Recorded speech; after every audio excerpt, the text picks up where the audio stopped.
નમસ્કાર મિત્રો, તો હાલ રાજ્યમાં કાળઝાળ ગરમી વચ્ચે વરસાદની આગાહી કરવામાં આવી છે ત્યારે રેમલ વાવાઝોડું ક્યાં પહોંચ્યું, કેટલી ઝડપી આગળ વધી રહ્યું છે તથા ગુજરાત માટે શું કરાય છે વરસાદની આગાહી અને આગામી 24 કલાક કેવું રહેશે, વાતાવરણ ક્યાં સુધી રહેશે, રેમલ વાવાઝોડાની અસર.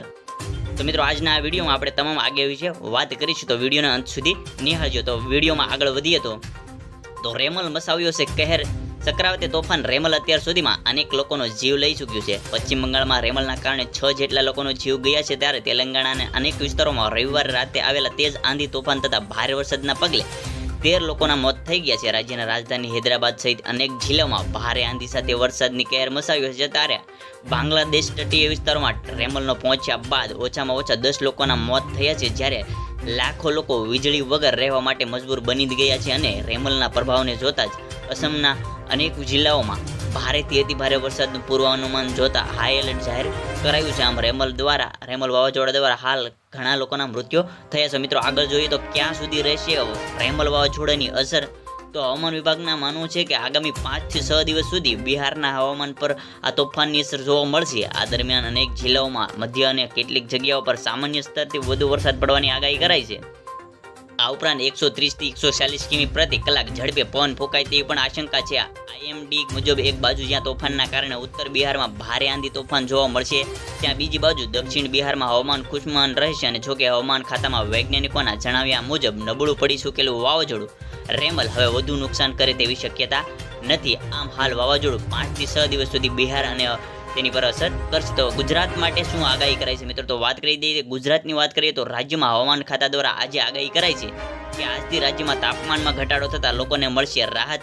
2 થી 3 ડિગ્રી તાપમાનમાં ઘટાડો થશે અને હાલ ગરમીને લઈને કોઈ એલર્ટ નહીં. પવનની દિશા બદલાતા તાપમાનમાં ઘટાડો જોવા મળશે. આજે અમદાવાદમાં તાપમાન 45.2 ડિગ્રી અને ગાંધીનગરમાં 44.5 ડિગ્રી જોવા મળ્યું છે તાપમાન. અને હાલ પશ્ચિમથી દક્ષિણ પશ્ચિમથી પવન ફૂંકાતા તાપમાનમાં ઘટાડો થશે. 25-30 કિમીની ઝડપે પવન ફૂંકાશે. આગામી 5 દિવસ માછીમારોને દરિયો ન ખેડવા સૂચના અપાઈ છે. દરિયામાં ડિપ્રેશનના કારણે દરિયામાં પવન ગતિવિધિ વધી છે અને દરિયા માટે હવામાન વિભાગે યલો એલર્ટ પણ જાહેર કર્યો છે. આ વર્ષે દેશમાં 106% વધારે વરસાદ થવાની શક્યતા જાહેર કરી છે અને ગુજરાતમાં પણ સામાન્ય કરતાં વધુ વરસાદ થશે. તો મિત્રો આગળ વાત કરીએ તો આગામી 24 કલાક દેશમાં કેવું રહેશે હવામાન. તો આગામી 24 કલાક દરમિયાન લક્ષદ્વીપ, કેરળ, આંદમાન અને નિકોબાર ટાપુઓ, સિક્કિમ અને ઉત્તર પૂર્વ ભારતમાં છૂટાછવાયા ભારે ધોધ સાથે હળવાથી મધ્યમ વરસાદની શક્યતાઓ રહેલી છે. ઓડિશા, દક્ષિણ છત્તીસગઢ અને તમિલનાડુ તથા તટીય દક્ષિણ આંતરિક કર્ણાટક અને કોંકણ અને ગોવામાં હળવો વરસાદ શક્ય છે. રાજસ્થાન અને ઉત્તર મધ્યપ્રદેશના ભાગોમાં વાવાઝોડું આવી શકે છે.